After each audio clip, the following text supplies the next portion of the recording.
Salut, c'est Marie-Jeanne.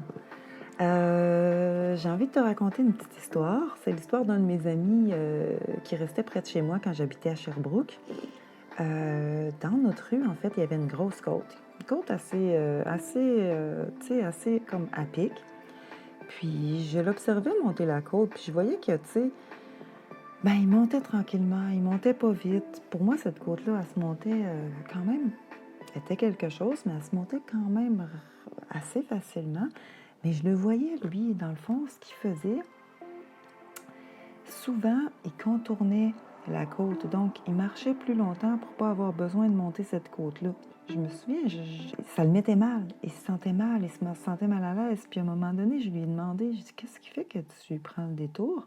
Ben, il m'a dit, j'ai peur pour mon cœur. J'ai peur que mon cœur débatte trop. Tu sais, cette personne-là faisait de l'hypertension artérielle. Puis il avait peur à son cœur. Puis aussi, ben, il avait peur, tu sais, de manquer de souffle. Donc, ça, c'était ça. C'est l'histoire que je veux, tu sais, te partager aujourd'hui parce que ça a un sens. Je me demande si toi, tu vis un truc comme ça. Si toi, tu vis ça aussi, là, ben imagine comment, tu sais, tu te sentirais au sommet de la côte que tu redoutes le plus, puis que tu serais non seulement au sommet, mais que tu te sentirais assez, pardon, tu te sentirais assez dynamique pour continuer sur ta lancée sans avoir besoin, par exemple, de t'arrêter comme mon ami pendant 5 minutes, 10 minutes pour reprendre ton souffle. Je sais que cette situation-là ne concerne pas tout le monde, ça c'est certain, mais c'est précisément pour toi pour toi qui a le souffle court, pour toi qui crains les montées parce que ton cœur bat à toute allure quand tu montes. C'est précisément pour toi qui en aura bol, par exemple, de suivre derrière ton groupe de marche quand vient le temps de faire une montée qui est plus persistante.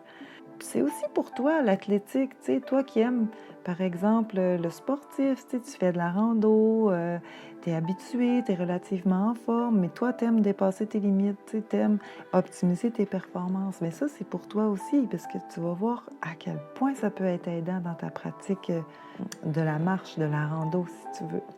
Donc, je voulais te raconter l'histoire de mon ami, puis je me souviens comment ça le mettait mal, tu sais. Tu sais, quand tu as peur d'arriver en haut tout trempé ou de te créer un malaise cardiaque en montant, comment ça doit être désagréable, juste au niveau des pensées qu'on a, des peurs puis des craintes que ça occasionne à l'intérieur. Tu sais, la peur de ne pas y arriver ou la peur d'être... Tu es presque épuisé juste au début de la côte, finalement. Puis, ben c'est ça, ça doit être frustrant, tu sais, quand tu veux suivre les autres, mais que tu y arrives pas, puis tu fais de ton mieux, là, mais tu traînes toujours un petit peu derrière, puis que tu as le sentiment de ralentir tout le monde. Ou bien ça doit être aussi frustrant d'avoir besoin de prendre une pause quand tu vois que, par exemple, tes amis qui fument, tu sais, continuent, montent plus facilement que toi.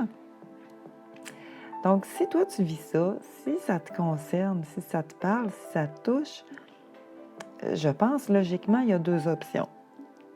Imagine, la première option, c'est que tu restes avec tes peurs, tu fais rien, tu restes avec tes limites. Imagine comment tu vas te sentir mal souvent, tu sais, comment tu vas passer même à côté d'être fier de toi, comment tu vas passer à côté de te sentir vivant, à côté de te sentir frais, à côté de regarder derrière, puis de voir la côte vue d'en haut, puis de dire merde, comment j'ai fait pour endurer ça aussi longtemps que ça. Imagine que tu ne trouves pas de solution pour t'aider dans ta limite. Comment tu vas te sentir restreint dans ton corps, restreint dans tes mouvements aussi. Comment tu vas être obligé de contourner les montées, tu sais. Puis peut-être que tu vas rater des sorties en plein air avec tes amis. Puis surtout, là, ça se peut même que tu en viennes à te dévaloriser. Puis ça, là, je voudrais tellement pas que tu vives une affaire de même. Donc ça, c'est la première option, c'est celle-là. Bon, puis la deuxième option, si toi tu vis ça, ben c'est ça. Soit tu restes dans tes craintes puis dans tes limites, soit tu t'intéresses, tu as besoin d'une méthode, d'un truc qui te prend là où tu es en fait, en forme ou pas en forme. Donc, qui tient compte de ta condition physique du moment, tu sais, qui ne te demande pas de passer des heures à t'entraîner pour refaire ta forme puis pour refaire ton souffle. Tu sais, tu n'as pas besoin d'être un adepte de la marche ou un sportif pour y arriver parce que, comme je te dis, la méthode que je te parle, elle te prend là où tu es, selon ta forme, selon ta condition physique. La méthode que je parle, elle t'apprend des rythmes de marche. Probablement que tu t'en doutes. Moi, mon entreprise s'appelle Marcher vers soi. Donc, on va parler nécessairement un peu des rythmes de marche. Puis, ces rythmes-là, ben, ils te conviennent nécessairement parce qu'ils sont déterminés en fonction des efforts que tu fais. Donc, c'est sûr que c'est un rythme qui te convient que tu vas utiliser. Par exemple, je te donne un exemple là, pour que tu comprennes bien. Une personne entraînée qui va marcher souvent, qui a déjà une certaine forme physique de bâti, tu sais, elle va utiliser certainement un rythme différent, par exemple, de quelqu'un comme mon ami. Donc, il y a le cas de la personne plus entraînée, puis il y a le cas de mon ami. Ce sont deux personnes différentes qui vont utiliser des rythmes différents pour faire la montée, mais les deux vont arriver au sommet, vont arriver au même point sans être essoufflés, puis sans être fatigués, parce qu'ils vont avoir utilisé des rythmes qui leur conviennent. Puis ça, c'est important. Donc, il y a plein de gens qui ont le souffle court, puis qui ne sont pas sportifs pour une scène, qui sont épatés de se retrouver au sommet si facilement. Moi, je le vois tout le temps, presque à chaque formation, tu sais. Les gens se retrouvent en haut, puis ils sont comme juste impressionnés. C'est impressionnant. Moi, je me dis, si eux autres sont capables, si eux autres viennent, puis ils réussissent, puis ils ne sont pas en forme particulièrement, il y a beaucoup de personnes qui ne sont pas nécessairement en forme quand ils viennent dans mes formations. Bon, mais si eux autres sont capables, ben, il n'y a pas aucune raison, c'est-à-dire, il n'y a aucune raison que tu n'y arrives pas toi aussi. Qu'est-ce que je veux te dire avec ça aussi? Ben, je veux te dire que si ça te tente de te sentir léger, de te sentir à jour, tu sais, avec ton souffle, si tu as envie de pouvoir les monter, les côtes, que ce soit plus des obstacles pour toi, tu sais, si tu as envie de te promener sans te prendre la tête, sans penser, OK, qu'est-ce que je vais contourner, puis tout ça, bon, ben, tu vas avoir envie d'apprendre les rythmes. Puis les rythmes, ben, tu peux les apprendre de deux façons. Soit tu viens en formation, soit tu les apprends dans des livres. Il y a des livres excellents qui te montrent les rythmes de la marche. Puis il y a aussi quelques vidéos sur YouTube où ils te montrent un rythme particulier. Mais moi, je veux te faire une mise en garde, là, parce que YouTube, ça ne tient pas compte de ta condition physique. Puis tu pourrais expérimenter un rythme qui ne te convient pas du tout, puis toi, juger d'une affaire qui peut complètement changer ta vie, puis vu que c'était pas le bon rythme pour toi, de dire, bon, ben ça marche pas pour moi, je passe à d'autres choses, ça sera pas ma solution. Puis j'ai rencontré des gens qui sont venus dans mes formations, ça arrive assez souvent, tu sais, ils ont appris dans des livres des rythmes de marche, mais il leur manque un lien à quelque part, tu sais. Il manque une information, soit ils mélangent les informations, soit ils les utilisent mal, ou soit ils les ont mal comprises et donc ils les ont mal intégrées, ce qui fait que leur pratique, elle est un peu faussée. Fait que c'est juste comme une petite mise en garde que je te fais. Puis c'est pour ça que j'ai créé une formation complète qui s'appelle J'apprends la marche afghane. Puis dans J'apprends la marche afghane, il y a, tu sais, un aspect où tu vas apprendre comment appréhender les montées que tu redoutes le plus sans t'essouffler et sans te fatiguer. Donc, c'est une partie de la formation J'apprends la marche afghane. C'est pas toute la formation. Il y a beaucoup plus que ça. Puis moi, dans cette formation-là, ben, je t'accompagne, je marche avec toi, je m'assure que tu prends le rythme qui est bon pour toi. On y va selon ta forme, on y va selon ta force, on y va selon tes objectifs, on y va selon tes besoins. Puis tu sais, je t'accompagne jusqu'à temps que tu te sentes à l'aise avec ça, en fait. Je pratique la marche afghane régulièrement depuis 2014. Puis ben, c'est devenu une envie, c'est devenu un besoin, c'est devenu comme respirer ou manger. Tu sais, c'est plus juste le fait d'aller marcher pour marcher ou le fait d'aller marcher pour refaire mon énergie, pour refaire ma forme. Ça l'a été ça au départ. Je voulais chercher un moyen pour refaire mon énergie. Mais ça s'est transformé, tu sais, j'y ai trouvé beaucoup plus que ce à quoi je m'attendais à trouver, en fait. Donc, c'est ça qui fait qu'aujourd'hui, ben, mon entreprise s'appelle Marcher vers soi. Puis c'est ça qui fait que dans Marcher vers soi, moi, je t'enseigne la marche afghane parce que c'est comme la base de mon outil. C'est ça qui m'a réveillée, qui m'a refait la forme, la santé puis la force, en fait. Puis j'ai envie de partager avec le plus grand nombre, parce que dans le fond, c'est tellement simple, tu sais, puis c'est dehors, au grand air. Donc, si ça te rend curieux, ce que je suis en train de parler avec toi, je t'ai mis le lien dans la description. Clique sur le lien, moi je t'explique tout en ce qui concerne ma formation de marche.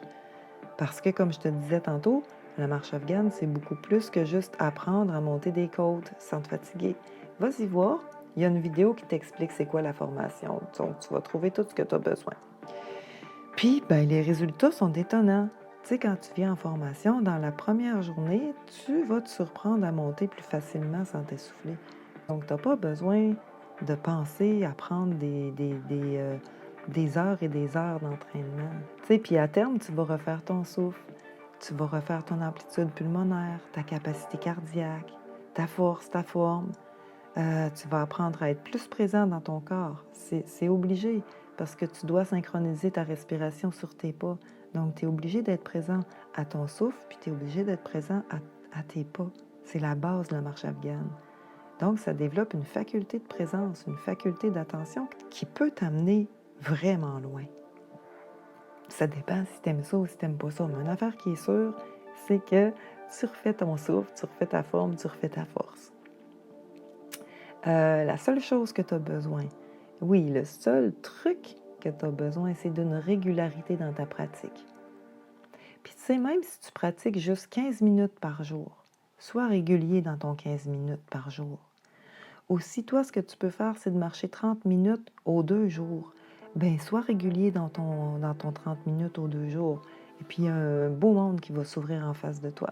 N'importe quelle personne peut refaire son souffle parce que les rythmes sont élaborés en fonction de ta condition physique. C'est ça que je te disais tantôt.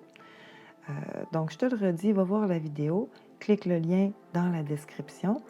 Puis même au bas de la page, tu as tout ce qu'il faut pour réserver ta place pour mes derniers ateliers de l'année. C'est un cours que je fais sur 2 jours. Le premier jour, on parle un peu, on a quelques notions sur la posture, sur la respiration. On pratique quelques exercices simples aussi pour libérer ton souffle avant d'aller marcher. Puis on fait l'apprentissage des rythmes de base, donc les rythmes de transition, puis les rythmes courts qui te demandent un effort. Donc ces rythmes-là qui sont adaptés, par exemple, pour monter les côtes, sans te fatiguer, sans t'essouffler.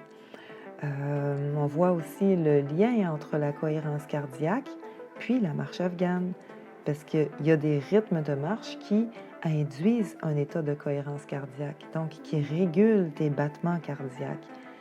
Puis, ben, on va se pratiquer sur le terrain. Puis le deuxième jour, déjà, il y a une différence entre le deuxième jour et le premier jour. Déjà, tu es plus à l'aise avec les rythmes. On dirait qu'il y a un travail qui se fait pendant la nuit où ce que tu ne pratiques pas.